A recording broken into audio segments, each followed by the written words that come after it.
hour here in Casey Key, one of my favorite Florida beaches.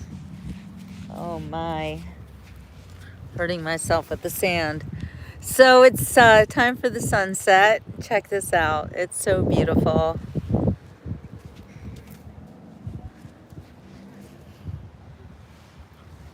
We're right on time.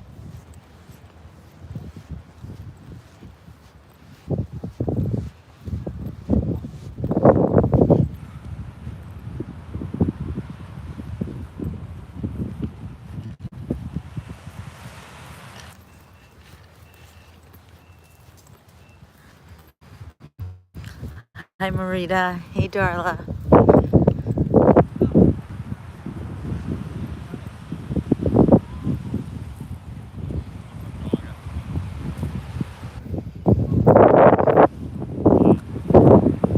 This is the first time I've been on this beach since Hurricane Milton. You can't go much further than this area. You can't go all the way down there. It did get torn up.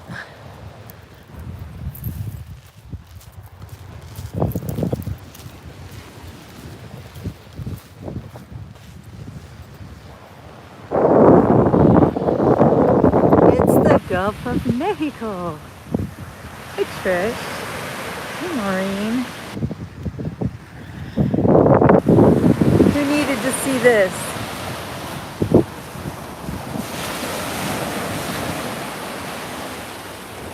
What's the weather like in your neck of the woods? It's a little bit chilly here in South Florida. But you can see there's not a cloud in the sky. I don't even see any lines in the sky, which is interesting. Oh, Maureen, are you gonna make me check out that water temp? Are you gonna make me put my feet in there? Hey, Paula. Now you got me curious. All right, let's see.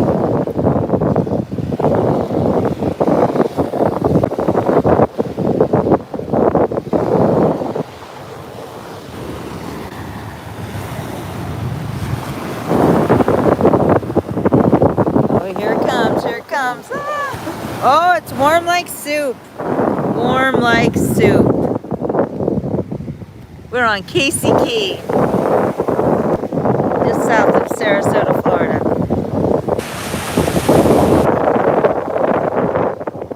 Yeah, it's not 41 here. You're fine. People are so courteous when they see a camera. You gotta love the people. Alright, everybody keep your eyes peeled for Todd. Todd the dolphin out there somewhere. Out there somewhere. You missed the toe dip, Garlic Gordon. You are so welcome, Andreas. You know, Lucky, you got the right name there. You can do whatever you want to do. I escaped cold and nasty Pittsburgh. Not that Pittsburgh's nasty, but the weather sure is. I escaped almost 10 years ago. Actually, 9 years ago. Well, go Sixers, you came to the right place. The beach report is nothing if not the place to see the beach and the ocean. I love to take people to the beach. Some people have been coming to the beach with me for almost 10 years. Hey, you guys, remember during COVID when I took you to the beach and I had to sneak on and be all stealth-like? And took hundreds of people to the beach during COVID and refused to wear a mask or do anything else they told me to do.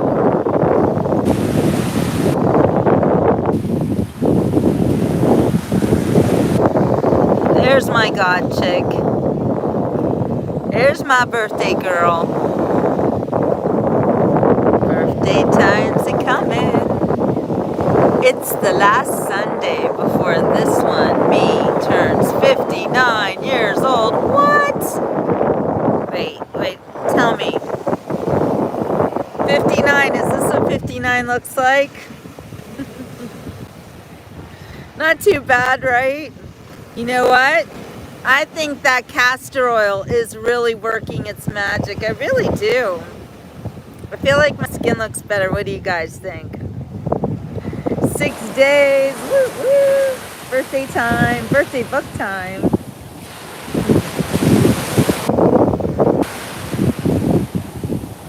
Well, thank you, Andreas. That's Sanford, Florida.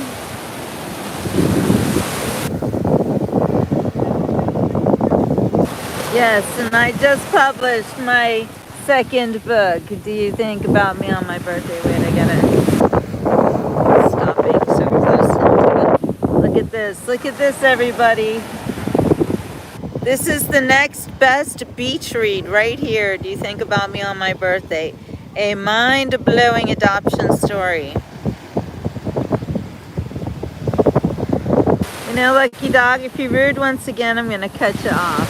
You don't need to talk like that, okay?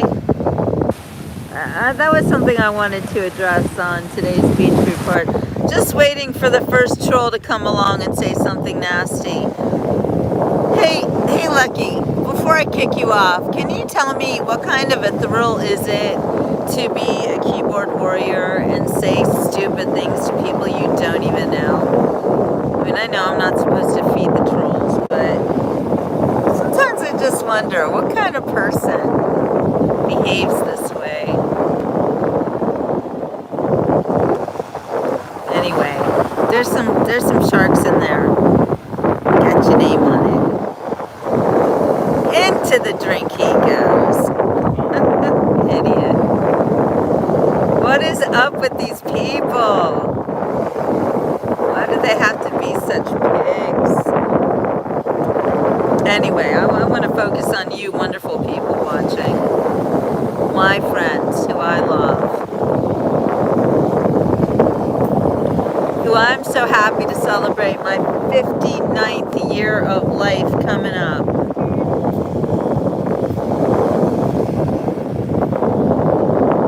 It's exciting. I don't think of age as just a number though, Gordon. I think of age as more of an accomplishment. You know, the older you get, the longer you live, the more you accomplish. I'm a little bit concerned right now because I have that feeling that I get when there's a red tide and it makes me cough, and all of a sudden I've got that red tide cough. That's not cool. Do it again, dude. Do it again. There he goes.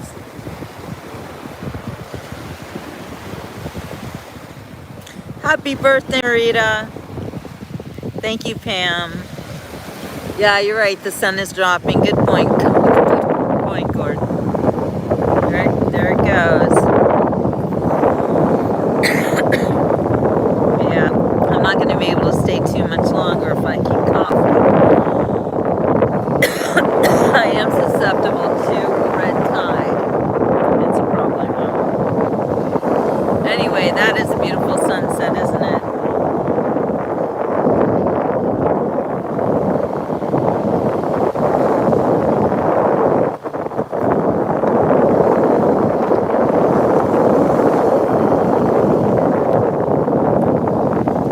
Yes, it's sizzling. So cool.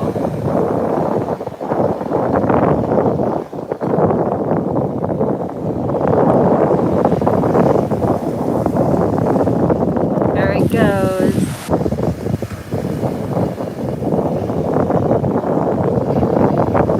All done. Day is done.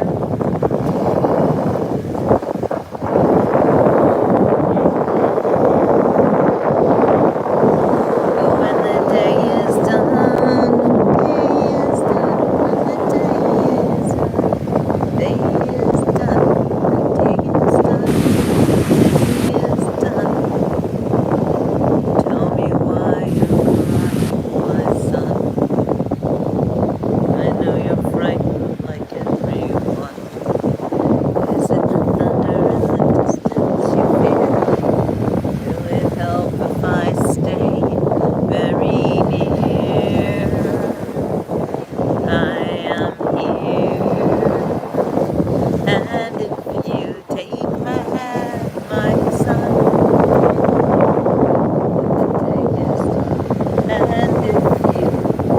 you take my hand, my son, all will be well when the day is done. Day is done when the day is done. Day is done when the day is done. Day is done when the day is done. Day is done. Yeah, that was fast, wasn't it, Marita? Well, I'm not coughing anymore, so maybe it was just me. I don't know. No critters. Where are the critters? Where are the dolphins? I love to see the happy children. And I'd love to take you guys to the beach. Now let's watch this kid. Well, that was a good ride. Do it again, do it again. Now, let's see if his friend can do any better.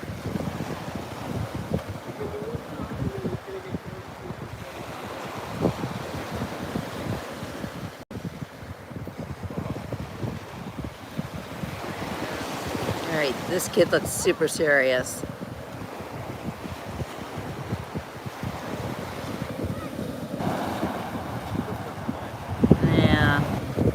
Yeah, that wasn't as good as the last kid, sorry.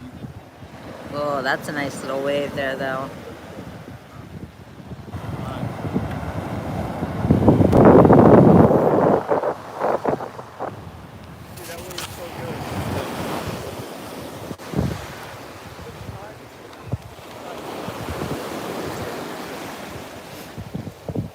All right, what do you guys want to talk about? I'm taking questions. Would you like to talk about my new book? Do you think about me on my birthday? Because guess what? My birthday is on Saturday. And if you think about me on my birthday, then please buy a copy of my book. You know, it's very exciting to publish a memoir about your life. And if you want to write a story about your life, ask me anything. I kind of specialize in memoir writing. And unfortunately, it's taken me 40 years to publish my own memoir. But on the other hand, really, only old people should publish memoirs. So, and I'm just glad I got to write this book before I turned 60. But I will be 59 on Saturday, so I'm very blessed to be celebrating my birthday this year with a win. And that is publishing this book, which literally has been dogging my days for the past 30 years. I started writing it 40 years ago, but for the past 30 years, I've been struggling with the actual publishing of it. But here it is, my book, Do You Think About Me on My Birthday? That's me on my first birthday that I ever had. And this is me, me with my parents on the day I was adopted, the day that my parents met me. So, brain surgery. That sounds like a lot, Marita. I know, brain injuries, and my sister actually, she was in a coma once for a week, and I know how it affects you firsthand from what my sister went through. Not firsthand with myself. I am very lucky and blessed that I've never really had any medical emergencies in my life. I've been really lucky. Thank you, Lord. He's been very, very good to me. But I do understand what you go through. And I know that severe brain injury can really make your life very difficult. So my heart goes out to you, and so do my prayers. So, oh, look, there's a boat out there. It looks pretty cool. Look at all these birds. Wow. That's a neat shot, huh? No, was married to the Birdman. So now I love the bird special. So we're just taking a little walk. Sometimes when you see a lot of birds, it could mean that there's a lot of fish, which could mean that there's dolphins over there. I don't know. Yeah, memory loss. That sounds horrible. I can't imagine losing your memories.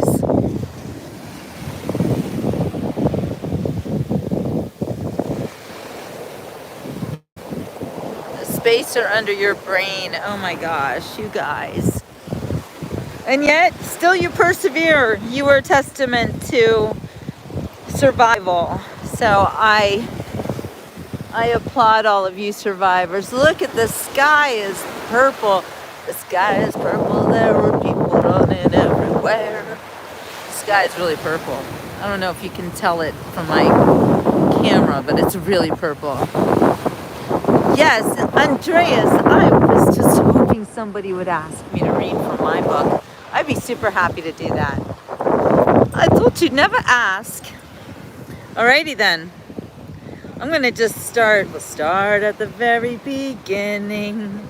A very good place to start. When you read, you begin with ABC. Alright. I'll let you guys watch as I read. Okay, this chapter right here, it's called Where Do Babies Come From? It was the winter. Can you hear me all right? Let me know. Give me a sound check. I'm just going to keep reading. It was the winter of 1969 when the lady at the Jewish Family and Children's Adoption Agency led 3-year-old Leah and 2-year-old Jimmy into a room that was littered with an overwhelming array of toys.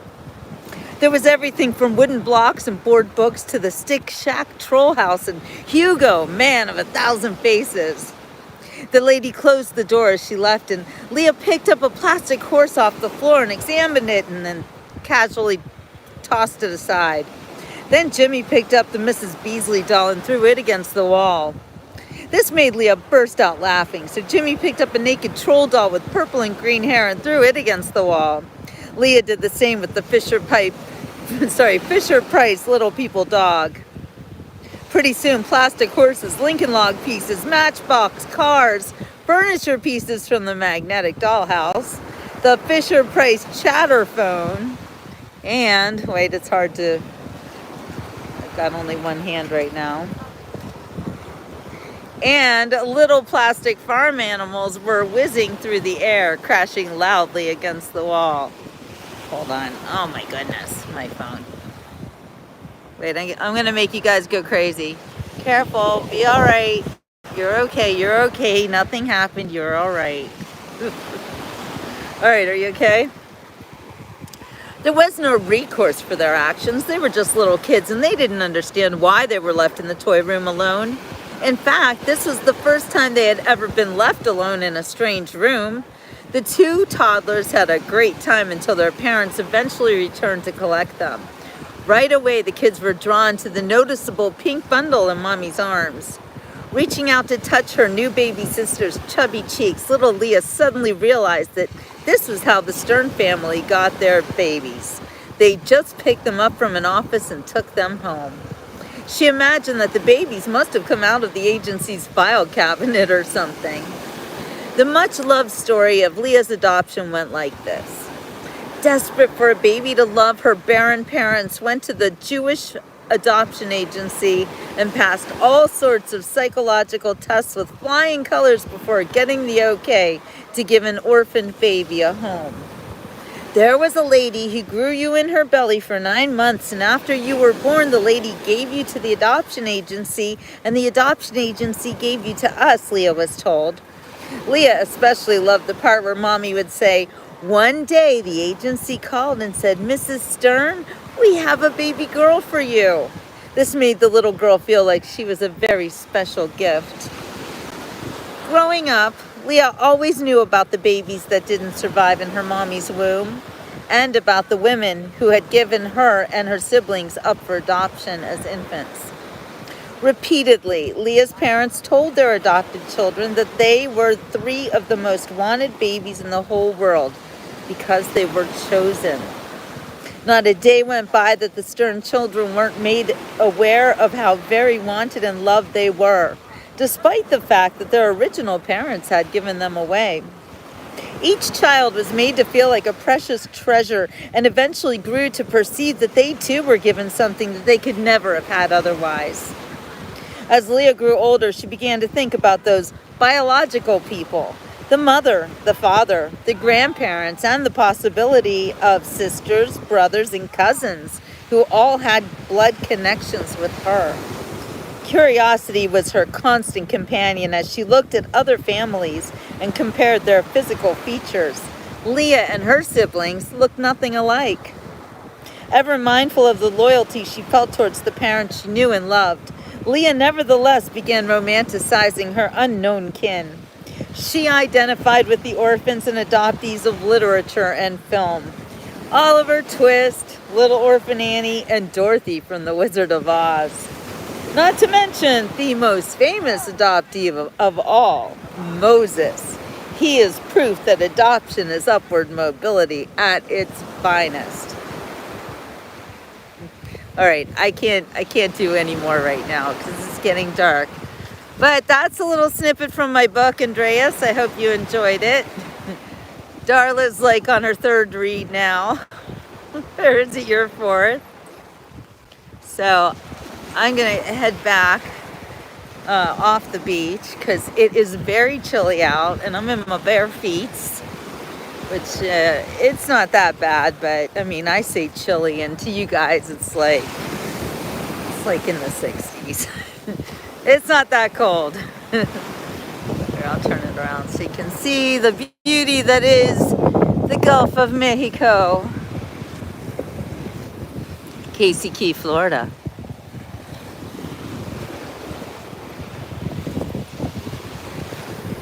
Oh, Pam, yay, that's awesome. I will put a link underneath in the description. I didn't do that yet, to buy the book. And you can buy it there.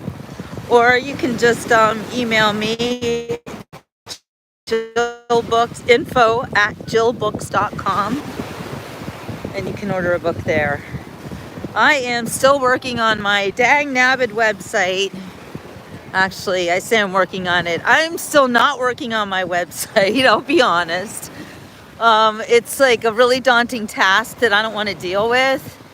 And it's very, very hard for me to get my, I don't know what I'm going to call it, my discipline or whatever to work on this website. I don't know why I'm so dragging my feet on this. I know that once I get into it, it's going to frustrate me a lot, but then I'll figure it out eventually, like I always do. All I have to do is focus and do the things, you know? But thank you, Darla. Darla, one of my greatest cheerleaders. But no, seriously, I worked so hard on this book, Pam, and you will enjoy it. I always say that this book is like a time travel. It's like you get to go back to the 80s and go to the beach, go to the Jersey Shore in the 80s. And then you go on a cross-country trip. And also don't forget that Do You Think About Me on My Birthday is the first of a sequel, the next book of which is currently in production. And oh my gosh, it is so exciting.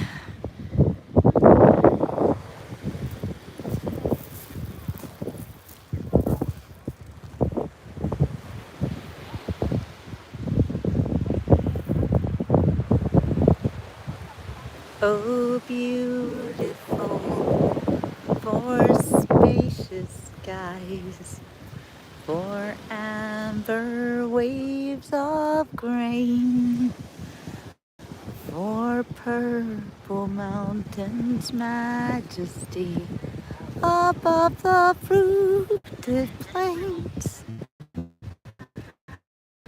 America, America, God shed his grace on thee and crown thy good with brotherhood from sea to shining sea. Thank you for asking, Andreas. This is my second book. My first book was called Like It Was Yesterday, A Journalist's File Since 9/11. And it is a retrospective of 9/11, that day, and 15 years afterwards. My brother survived 9/11, thank God.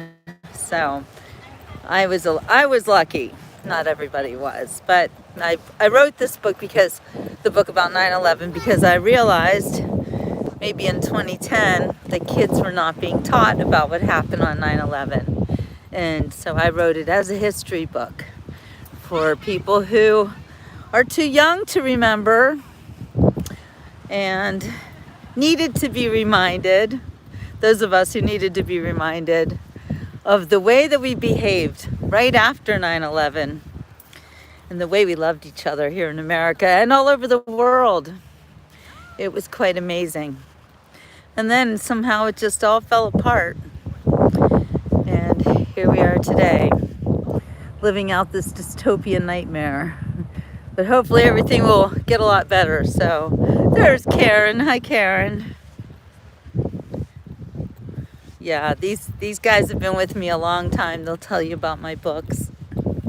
It's hard to toot your own horn, you know. Of course, I want to say they're good books. Took me a long time to write them. We're talking, well, Like It Was Yesterday. I published that in 2015, so that was, 14 years after 9/11. So it took 14 years to write that book. But you know what? God's timing is always perfect. And even though I beat myself up sometimes about it taking me so long to publish my books, really, this is the perfect time. And I have to understand that and embrace it. It's not like I've just been sitting around twiddling my thumbs in the meantime.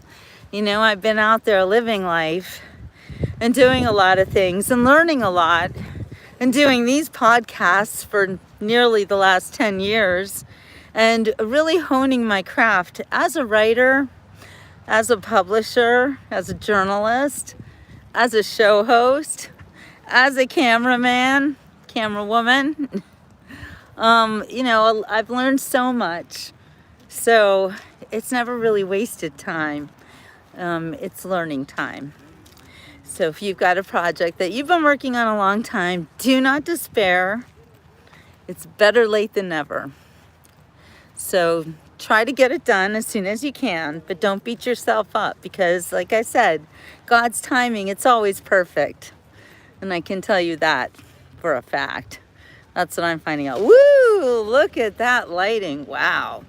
All right, I'm going to take some selfies because this is the best time.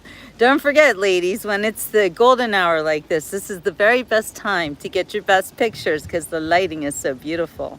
That's amazing. So, yes, Like It Was Yesterday by Jill. Actually, my ex-husband's name is in there. Q&E Cohen. Write it down, Darla, but I'm going to put both of the links. I will not sell my books on Amazon anymore. That book was on Amazon, and you can get it real cheap on Amazon too, but that's not me selling it. I would mostly appreciate if you would buy it from me. I'll sign it for you personally, and it's a really good book. But anyway, yeah, so I don't want to sell anything on Amazon. I don't want anything to do with the corporatocracy. I'm a one-woman show, and I hope that you will support me as a one-woman show and not give my profits to companies like Amazon and whatever else company that wants to take my money and take your money too. Anyway, you know, we got to support each other as small business owners. All right, you guys, I will put those links in the comments when I get home from the beach. So I'm going to say ciao for now. Wonderful spending time with you on this, my last Sunday as a 58-year-old. I can't even believe it. 59 seems like, wow, like really old, right? But you're only as old as you feel, so here we go. And soaring into my 60s soon. But no, I'm not going to do that right now. No, for now, I'm just going to try to master 59. Bye, guys. Love you all. Thank you for the birthday wishes. Yes, lovely rest of your day as well. All right,